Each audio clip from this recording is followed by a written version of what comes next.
Good evening. I'm going to call the special meeting of the Washington County Finance and Budget Committee to order. We're here tonight for budget review. I have once again failed to elicit or assign anyone prayer and pledge, so without objection tonight, I'll just handle that and we'll start the rotation up again next time. So if you will you stand with me and bow? Dear Heavenly Father, we come to you tonight, ask for your wisdom and your hand over these proceedings as we represent and serve the people of Washington County. Please be with us as we travel to and from this meeting. Have your hand of safety over us. And please tonight, let us cordially handle the business of the people, make the best decisions for our county, our state, and our nation. These things we ask in Jesus' name. Amen. Amen. I pledge allegiance to the flag of the United States of America and to the republic for which it stands, one nation, under God, indivisible, with liberty and justice for all. Thank you, everyone. With that, we'll move to the adoption of the agenda. Do I have any amendments to the agenda? If not, I'll entertain a motion to adopt the agenda. I have a motion to adopt the agenda by Justice Lyons, a second by Justice Dean. All those in favor? Those opposed? The agenda has been adopted. And with that, we're going to move right into our budget reviews. First up, we have Assessor Russell Hill. Assessor Hill, how are you this evening? Doing good. I think our wives text each other and picked out our outfits together. It's that Washington County blue, right? There you go. Cue that mic and I'll make sure I get it hot for you. There you go. All right. Well, it's always good to be here with everybody. So I sent around a packet for each of you to kind of follow along. And so I always like to, since we do have a bunch of JPs around here now that are fairly new to the budget process, this is just kind of your first budget process, I wanted to remind you that the assessor's office, we're a commission-based office, and so which means we are funded in direct proportion to the funding that we provide. So our effect on the county general budget is about 9% on two budgets that I work with. I have two other budgets that are zero impact on the county general. So, and then down here is just our mission and motto, who we are, what we're about. I always like to share a little bit of data with you too. New construction for the year. We went back 5 years. I like to go back and look at 5 years. Set a record in 2023 with almost $1.3 billion in new construction that we discovered this year. A large part of what we do is discovery, finding property out there that's either being improved on or added to the county. And so this is all newly discovered almost $1.3 billion in new, which is a record. Previous record was last year. So there's a lot going on in the county. Down below is, so we saw a 27% increase in new construction. That's over a record year in 22. So there is a ton of activity going on in Washington County. Parcel count over the I went back 3 years on this one to 2020. We've added over 6,000 parcels over the last 3 years, which was our prior reappraisal. And so that's a 5.32% increase since 2020. You go to the next one. This is our total market value of Washington County. And going back from 1974, and then each year going up. And you see from 22 to 23, we jumped. And each one of those lines is $5 billion. So that's about 12 or 13 billion we jumped in 1 year because of the countywide reappraisal. So that's just a little bit of what's going on in the market and why people are going, what is going on here? Now, that's good news for our budgets. So we had mentioned a little bit of a this is why the rollback is occurring on some of these millages and cities and schools, and the county might have to roll back too because state law says we can only increase so much on our revenues. That we have come in. So 2020, we were at $25.2 billion. And then in a 3-year period, we jumped to $40.7 billion. So that's a 38% increase over 3 years of time. So pretty remarkable of what's going on there. Into our budget, I've got some letters here, justification letters. This is our Deputy Assessor 1, 2, and 3. We started this in 2021. We created a Deputy 3 Assessor position. What it allows us to do is to cross-train people in different areas of our department. Throughout the year, we have, for example, personal property. Their real busy season is the first 5 months, January to the end of May. Super busy. People in business personal help out with personal. Everybody's on board. It's especially in January, busiest time of the year for our personal property folks.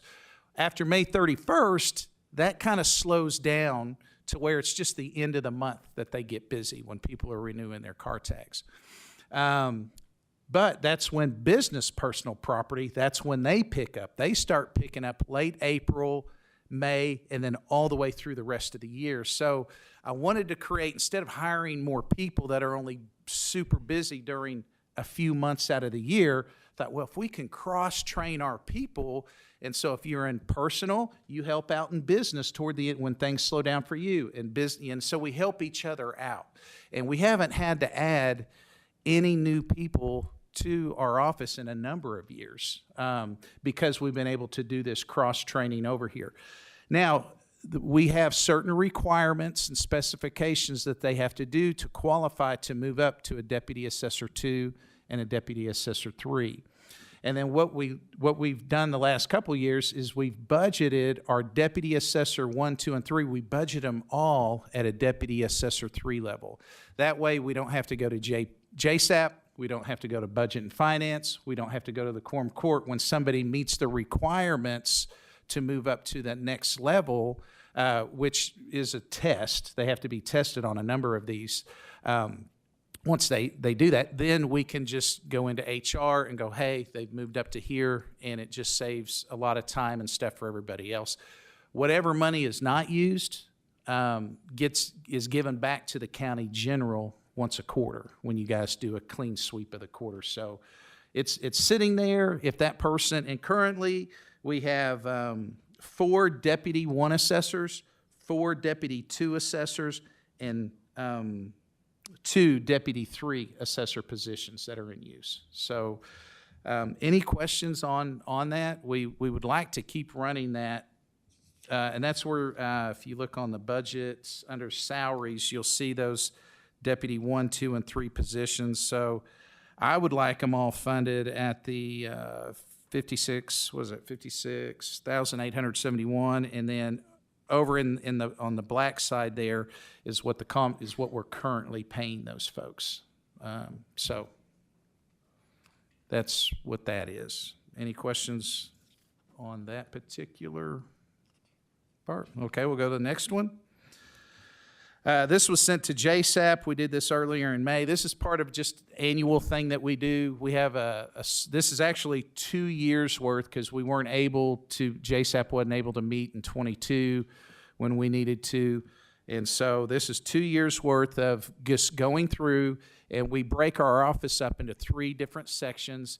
And in each section, we look at what their job description is. If there's been any significant changes to it, we update their job descriptions, look at it, run it through HR. It gets regraded. We had a number of positions that didn't change their grade at all. These are the positions that were given grade changes. I think they're already accounted for in here. I don't think there's any adjustment from what the comptroller has to what we have there. I think we're good on that. That was just, but that's what we did as far as any questions on that. Okay, we're going to, so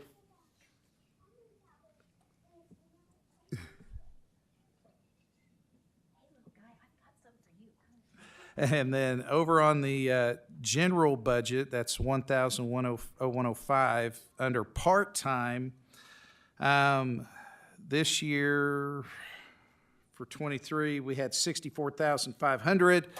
I got a 12% increase on that. I have 2 people in part-time positions that would allow me to go as high as a 6% increase. Not that we would, but it would allow us to go up to 6% on each person in their positions, depending on kind of what the overall, COLA is for next year. I would just mirror that with what happens with our other employees.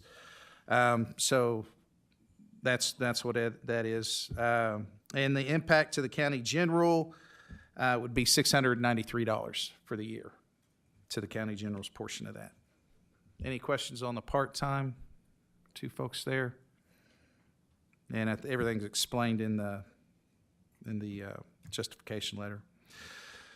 Okay, increase on annual imagery. That's going to be the Board of Equalization budget. That's $1,001.06, and that comes under other professional services. We've had a contract with Eagle View. This is they fly over the county every year in December through January, and then they create a mosaic. And when you go on the county maps, you've seen Google Earth. That's where a lot of that imagery comes from, is when we fly the county, and we do that every year. It's actually written into our contract with our reappraisal company that we contract with. We use it.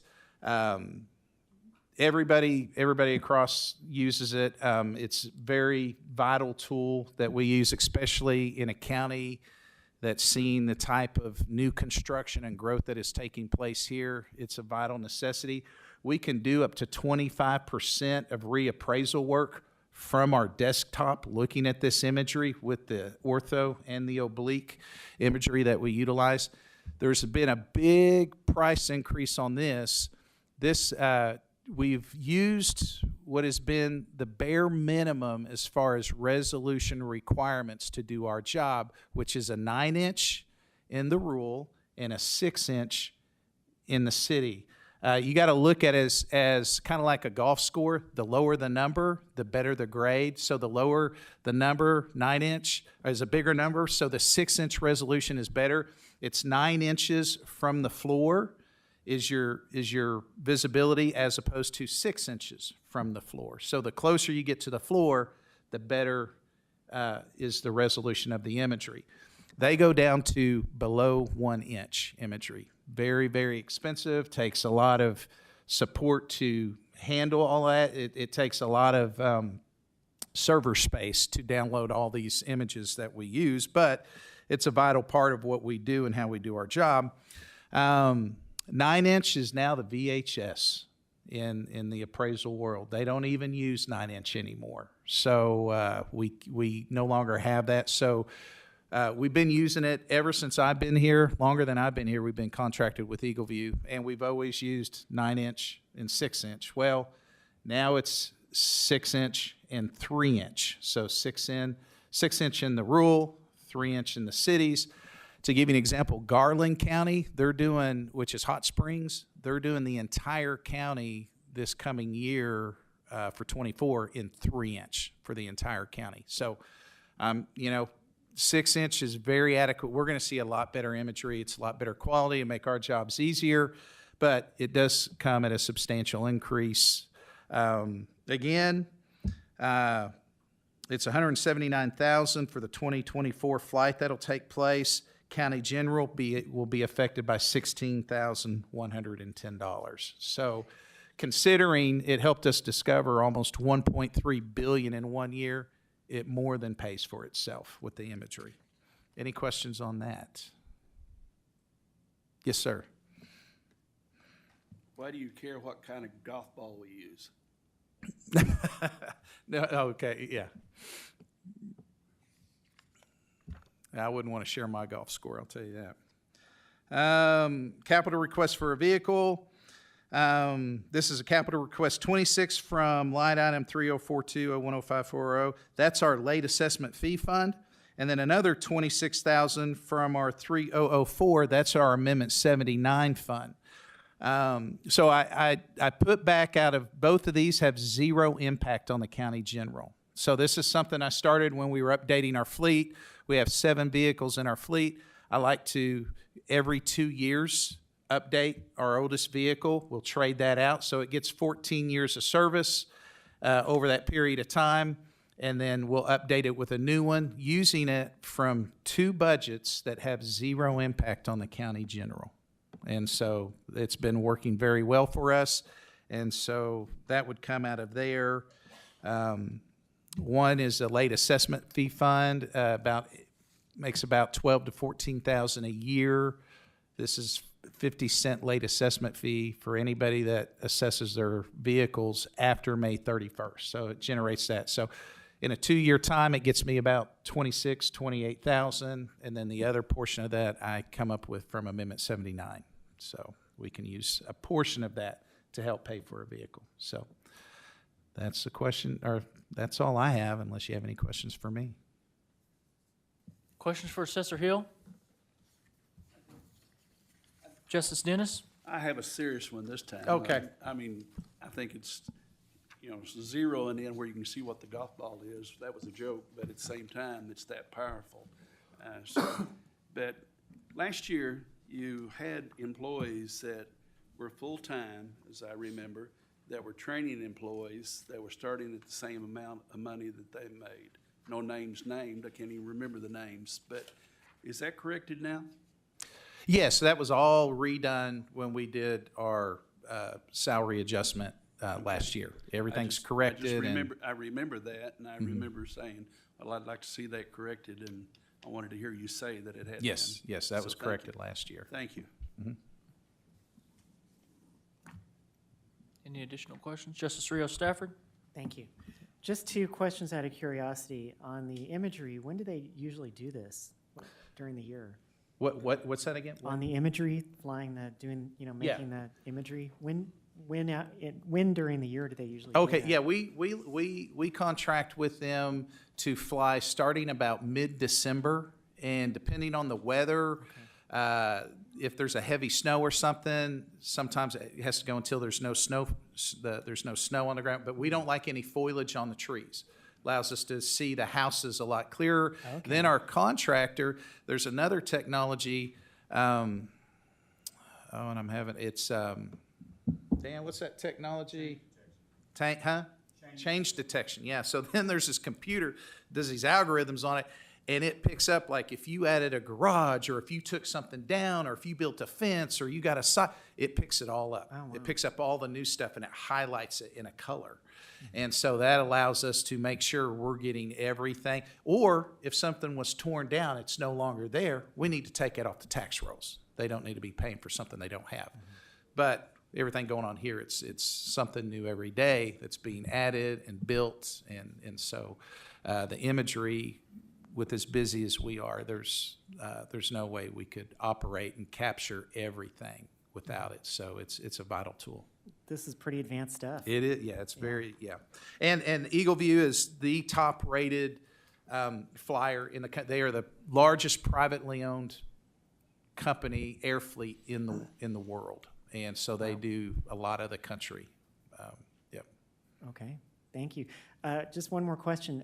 Will you come back at a later date and talk to us more about the potential millage cut? Oh, the rollback. Yeah, Yes. the rollback, Yeah. We'll be doing. We right now the Board of Equalization, so they're chipping away at that, and we should have that final number somewhere in the first week of October, and then we will send that out. Dan, can you copy in the JPs when you send that out? Okay, so he'll send that out, and he'll copy you. We send it to all the mayors and all of the superintendents in the school districts, so that because they're making their budgets off of what we're bringing in. So, All right, thank you. We good? Thank you, Assessor Hill. Appreciate you being here, sir. Next up, we'll just keep cooking. Circuit Court Division 1, Judge Martin. Good evening, sir. Good evening. Do I need to touch anything? No, you're good. Okay. We're ready to roll. All right. Well, my stuff sounds very boring compared to Russell having airplanes flying down. It can see what kind of golf balls we're using and discovering billions of dollars in new construction.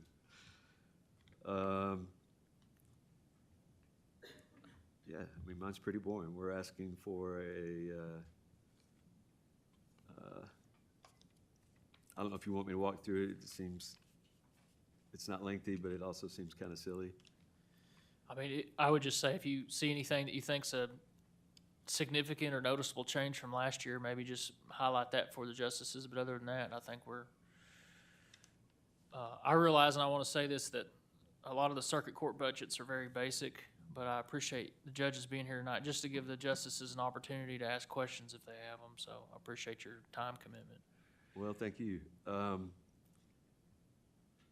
don't notice any significant changes. The most expensive one, it's 207%, but that means it's changing from $75 to $230. So,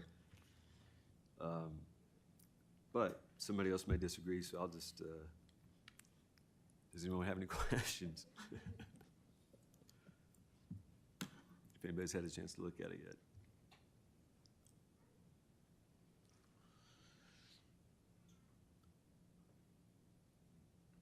Is the court good, or do we need to hold up for just a second? We're good over. Oh, sorry, Justice Lyons.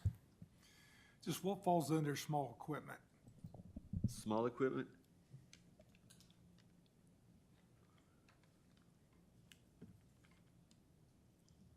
I'm gonna hope that that means, well, I don't know if like paper and stuff would be general supplies. The only small equipment I can think of is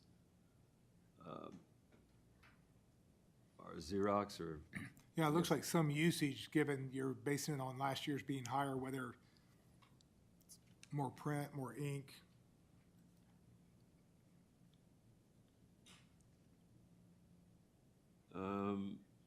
probably, yeah, probably Something because of- like that. Sir? Thank you. Any other questions for Judge Martin? I think we're good, sir. I appreciate you. Well, I appreciate you. Maybe next year what's that? I don't golf, but my request is the same as every year, that maybe next year I don't have to follow Russell.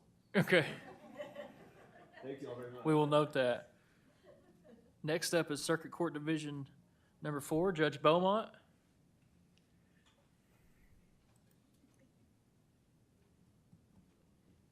I would also request not to follow Russell.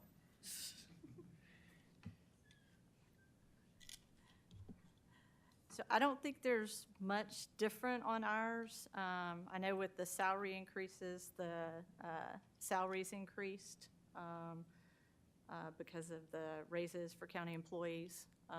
But besides that, I don't think there's too much difference in everything. As y'all are well aware, we do have the peer support specialists now.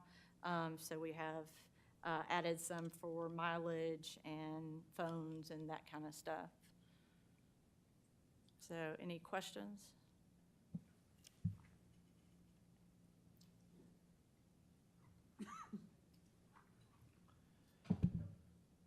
Everybody good on this side, do you think? Questions for Judge Beaumont? Justice Simons? You just couldn't let me get out of here without a Nope, question, nope, could too you? easy. Yeah. So I noticed you eliminated any expenses for drug kits. Are you outsourcing that someplace else, or? It is, and I may have to refer to Casey to tell you exactly what it's under. I think a grant is covering a lot of that now. It does cover most of them, yes. Fantastic. And then ACC covers a lot of them. But we do have some underneath here, right? What's it under now? Well, that was what we had it under, but with the new grant, that's what we became under. So Okay, I think that we were eliminating them from our budget and then the grant was going to cover the cost. Perfect. okay. We try to get other people to pay for things if at all possible. Greatly appreciated. It's pretty much how I live my life. Try to get everyone to pay for anything else.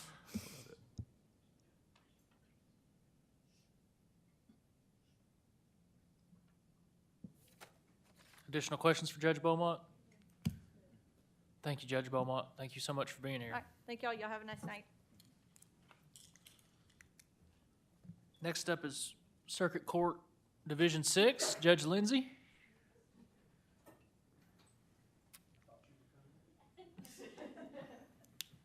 Good evening. As far as I know, the only thing that's changed on my budget is there was a HR program or something that we were asked to add to the budget. And then earlier this year, I committed some horrible sin and was elected administrative judge by my fellow judges. So I now have the Circuit Court Automation Fund that's submitted with mine, and then we have a court reporter that goes to the detention center on Monday, Wednesday, and Friday and records the 8.1 hearings and arraignments down there. So that's also stuck together with my budget. But other than that, I think everything's the same.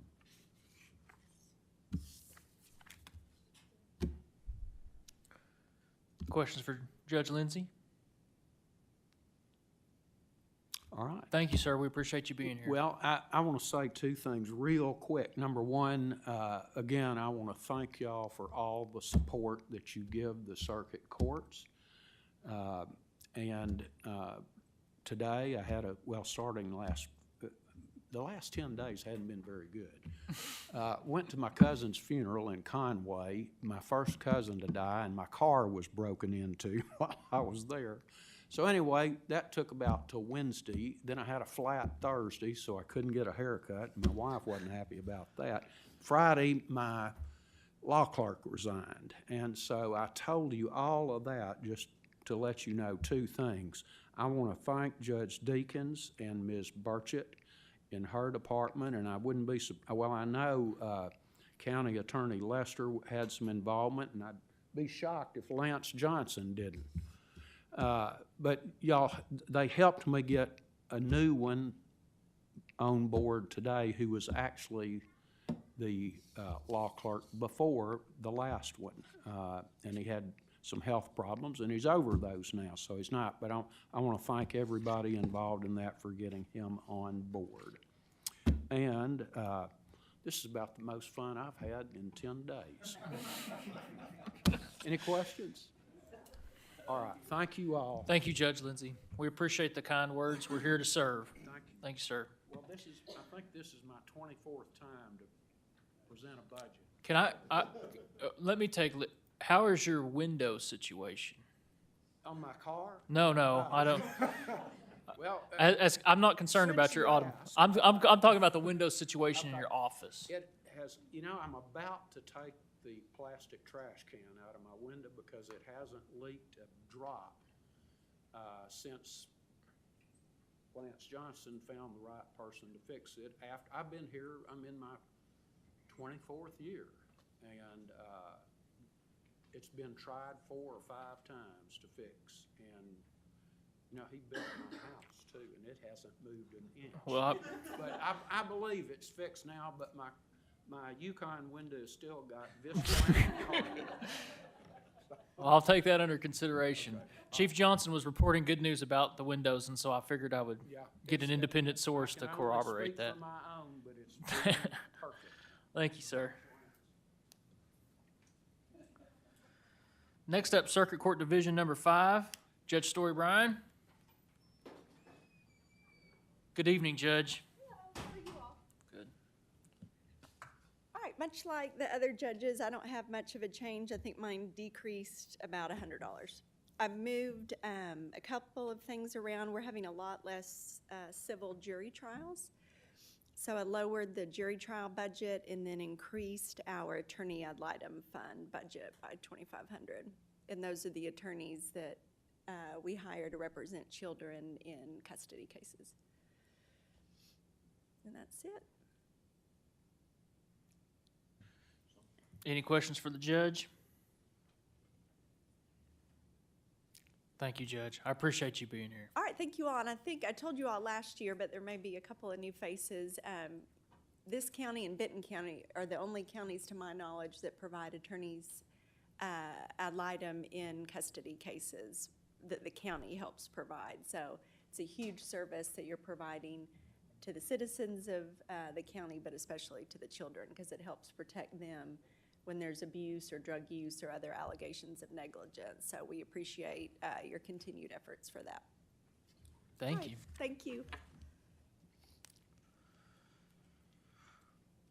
Next up is Circuit Court Division 3, Judge Zimmerman. Or maybe Mr. Kelly will pinch hit for us here. I think she might be in the back with Kelly. She's here. There she is. Entering from stage right. You're gonna sit right over here with Mr. Jeremy, and you can keep doing the game. You want to? We were drawing animals? I don't know where your sister went. Going down. Okay. We'll find her. And all those drawings we did, they're right back there.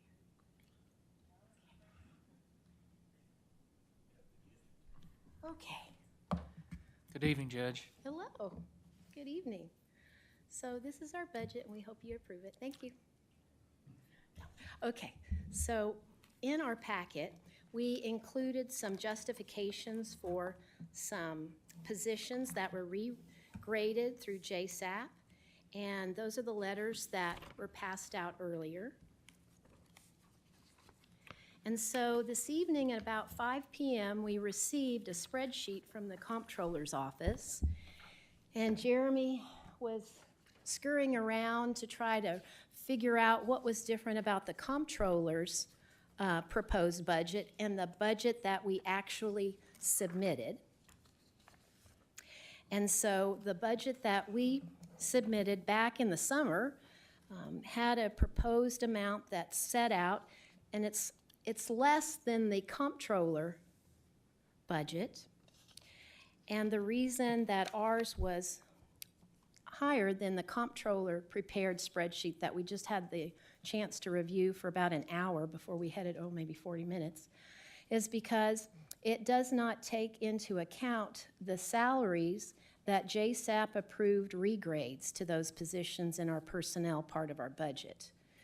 Also, in our proposed budget, we included a little bit more for computer data. We're doing a right track upgrade, and that's the data collecting program that we share with juvenile detention centers, so we can track how many kids are in detention, who's in detention, who they are, their ethnic makeup, whether or not they're female or male, felony or misdemeanors, and that's very helpful when we submit our data to the state regarding juveniles that come through court.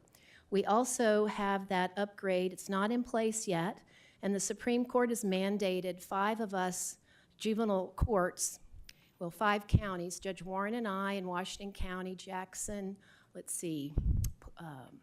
Pulaski County, Sebastian County, to work on gathering data to show who we're locking up in the juvenile detention center, who they are, their makeup, minority, sex, all of that, and we're needing our upgraded right track program, and that's an added expense in our proposed budget that wasn't reflected in years before, because we're trying to get that system upgraded.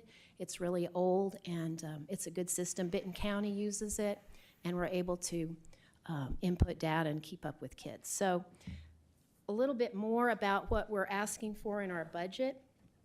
The salaries that we're asking for are 10 regrades approved by JSAP in June for inclusion in the 2024 request.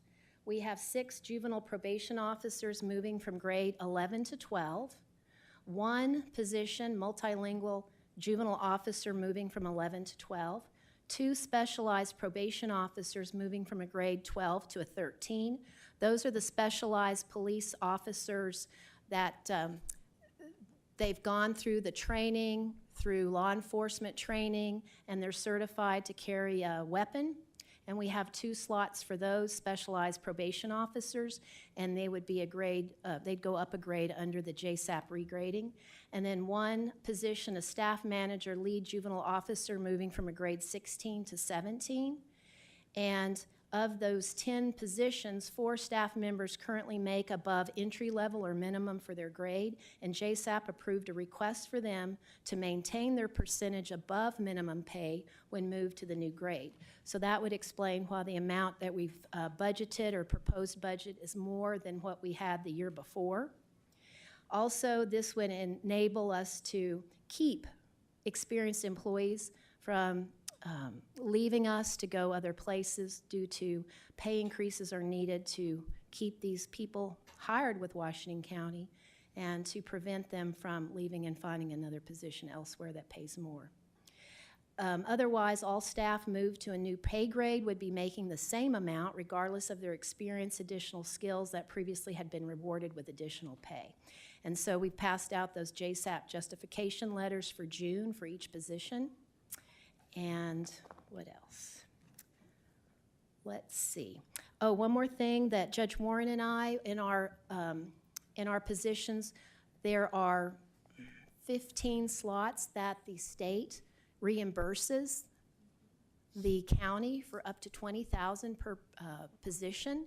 And so Judge Warren and I submit that to the AOC. We start out with the positions that qualify to get that reimbursement, and then we go with the positions that make the most money, because the $20,000, it can only be half. So if somebody made, $30,000, the state would not reimburse $20,000, they'd reimburse $15,000. So Judge Warren and I submit the people that are in both of our courts that meet those requirements, and then the state has reimbursed for over $200,000 the next year. So that also impacts both Division 3 and Division 8's budget, because that money goes into general revenue.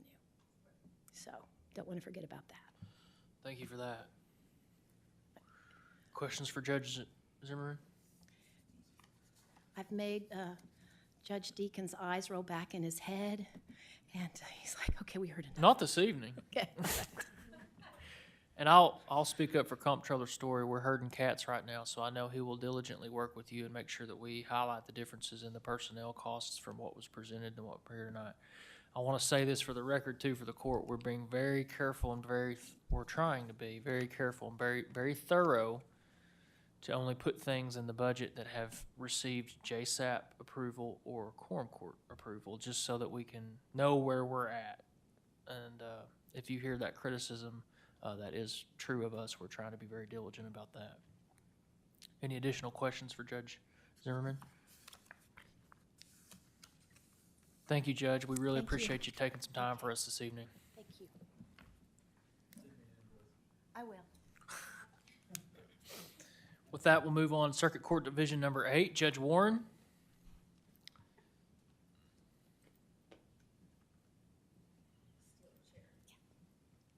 Good evening, Judge.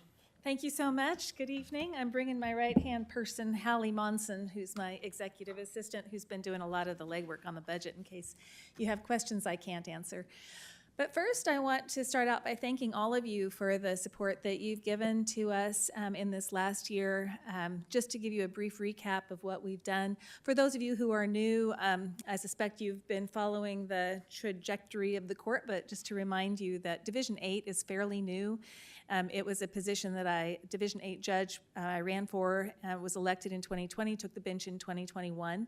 The first year of the court, the personnel, the juvenile officers were housed in Division 3, and it was in 2022 then that the quorum court allocated personnel to Division 8. And so I think that I still consider us in sort of a new position where we're finding our way toward the best efficiencies that we can have. And you'll see that reflected in the budget tonight.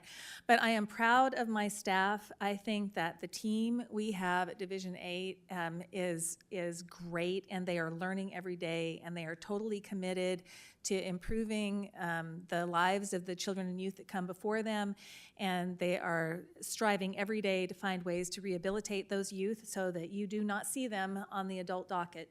And we're still seeing way too many of them there, but we're trying very hard, and I'm very proud of my team. I'm really proud of the things that we've been able to do over the past year to build certain partnerships. We've partnered with the University of Arkansas's a service learning outfit. There's a professor who developed a curriculum so that her college students teach a class called Beauty Redefined, which helps young ladies interpret social media messages and how that might impact their behaviors. We have partnered with the Arkansas Hunger Alliance to put together a program called Cooking Matters, which allows youth and families to cook together. It not only teaches them nutrition, but it provides an opportunity for families to engage without technology being a part of that. So they have quality family time to spend together and learn together, not only how to work together as a family, but proper nutrition and cooking skills. We have a decompression session, which is a facilitated peer group conversation. We have support groups for parents, specifically for parents who are struggling with youth who have sexual maladaptive behaviors, which involves some special parenting techniques. Those are a few of the programs that we have currently. We've also partnered with the University of Arkansas to establish some book clubs through a program that is Changing Character Through Literature that is facilitated by a university professor who teaches adolescent literature. So I'm really pleased with the number of programs that we've been able to offer, some of the training that our juvenile officers have gone through to try to deal with some of the specific issues that youth in supervision have.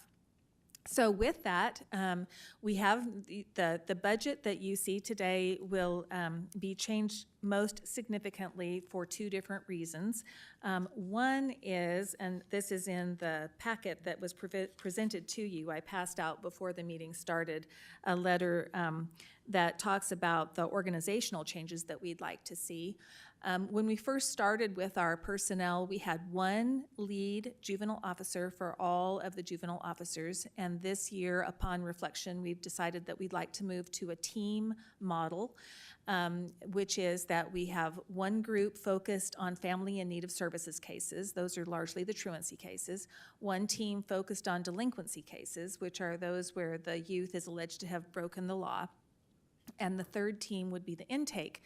And what we're seeing more and more is that we have much more of a caseload for our intakes. Those are the diversion cases and the cases we're trying to keep out of court, and we have fewer youth that we're actually placing on probation. So the organizational model that we would like to adopt focuses on those teams. So we would have, instead of one lead juvenile officer, 3 leads with 3 different teams. So that's one reflection that you'll see in some of the changes in personnel.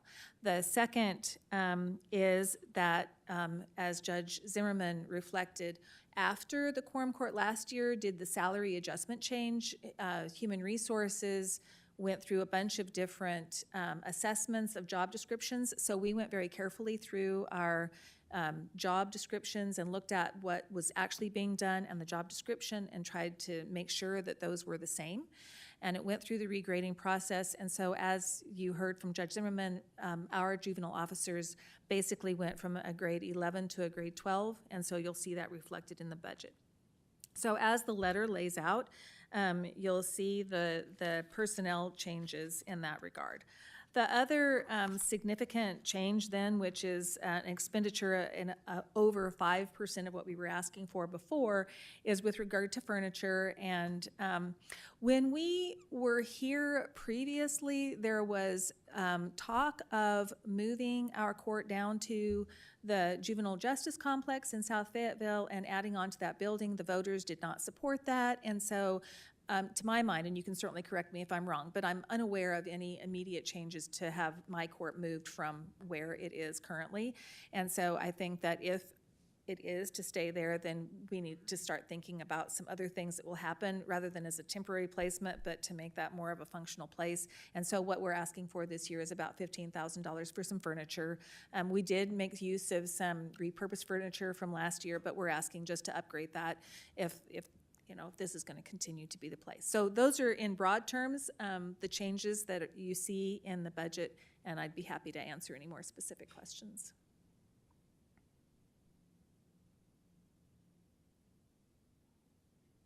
Questions for Judge Warren?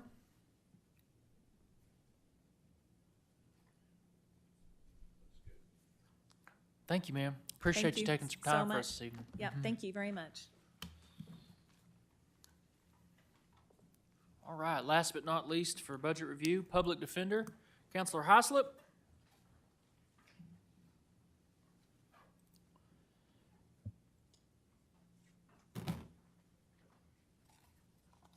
I'm Denny Hyslop. I'm the Public Defender. This is about Chief Deputy Leanna Houston. She prepared the budget, so I'm gonna let her present it. If you have any questions, I'll be happy to try to help explain things. Thank you, sir. Good evening, I'm Leanna. Some of you I've met before, and some of you I know are newer on the Quorum Court, so I want to take a minute for the new ones to kind of explain what we do at the Public Defender's Office.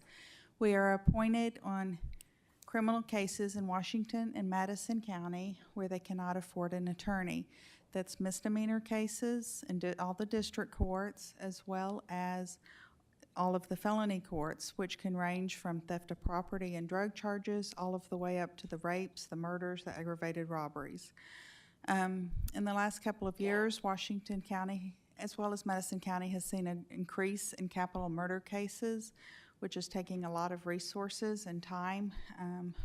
We are required to meet special qualifications to do those cases. We are required to have 2 attorneys on them, as well as a mitigation person and an investigator. At that point, because there have been so many, the state has had to appoint some attorneys, and Greg Parrish is here if anybody has any questions about that. He's the director of the Public Defender Commission in Little Rock. But they have had to appoint attorneys to help us on those cases because we've had so many and are not able to meet the expectations that are required under the law to represent those people. As far as our budget for this year, everything is only being adjusted to making changes for inflation cost, as well as I see the phones. We've had an increase there because of some other attorneys that we have gotten from the state, and as well as the HR software that they have asked for us to include in our budget.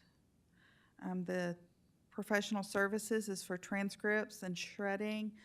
As many of you know, we didn't have an elevator for several years, and so we got behind on our shredding cost, and we're trying to catch up on that, and so there's an increase on that.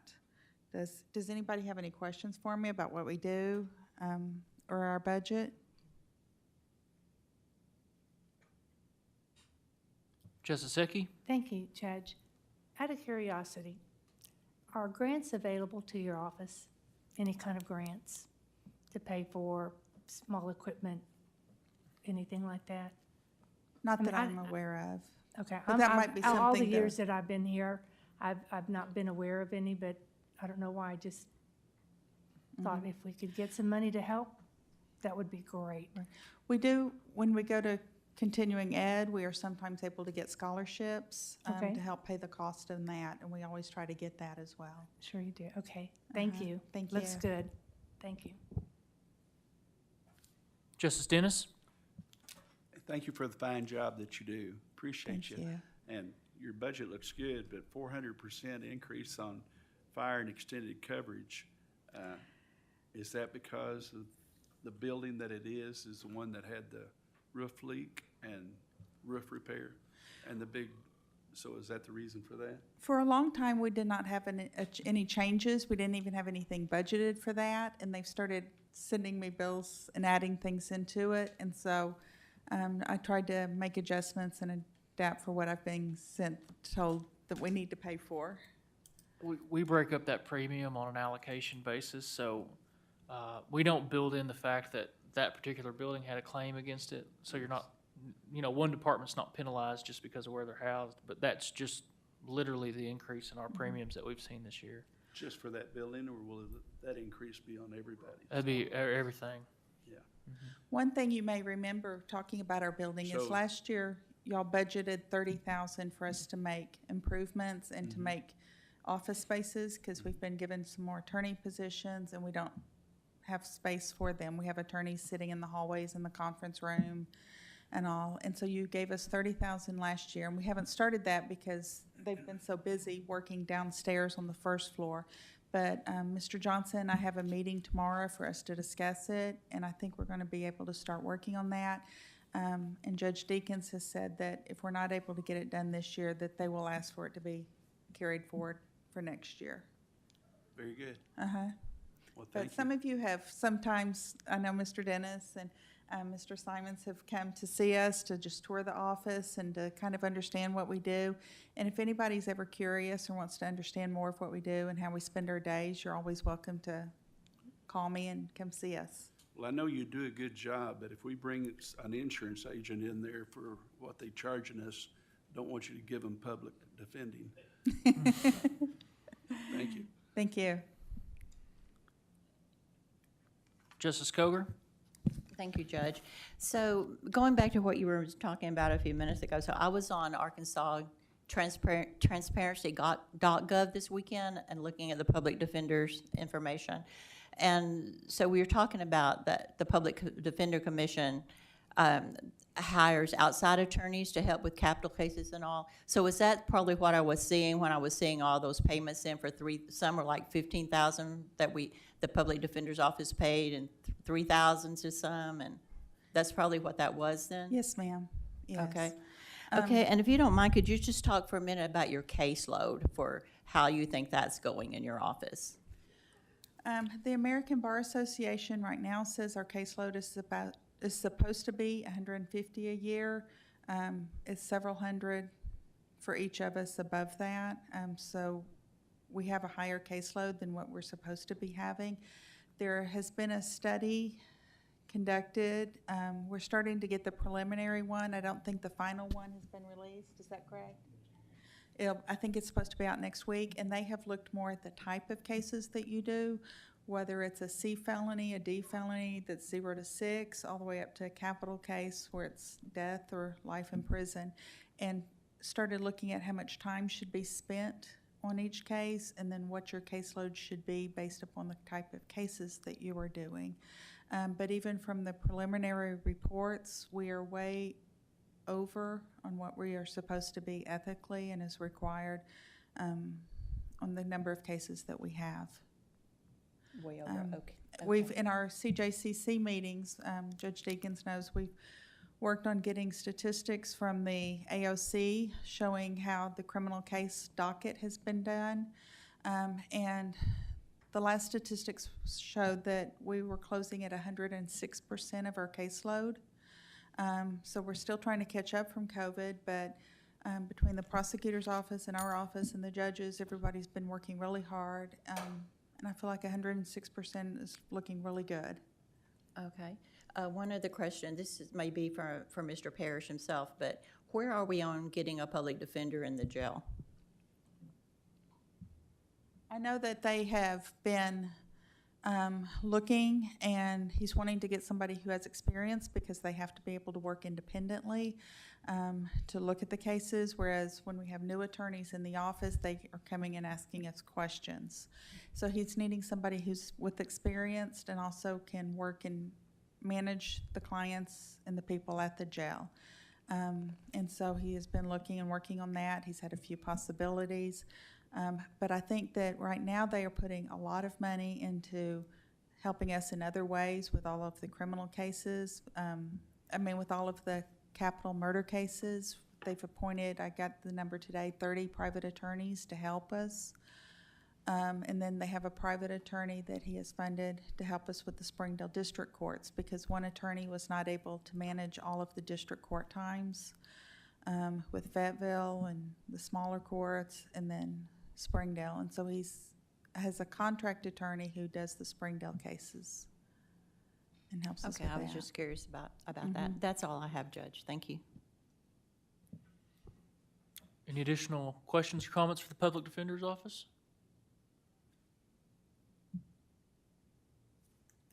We're good? Thank you. Thank you. Appreciate you guys so much for being here this evening and sharing some time with us.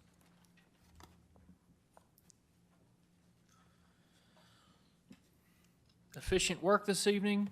With that, our final item on the agenda is public comment. We have a public comment period set at 12 minutes, 3 minutes per person. Do we have any public comments this evening? Any public comments? Seeing none, with that, we'll be adjourned.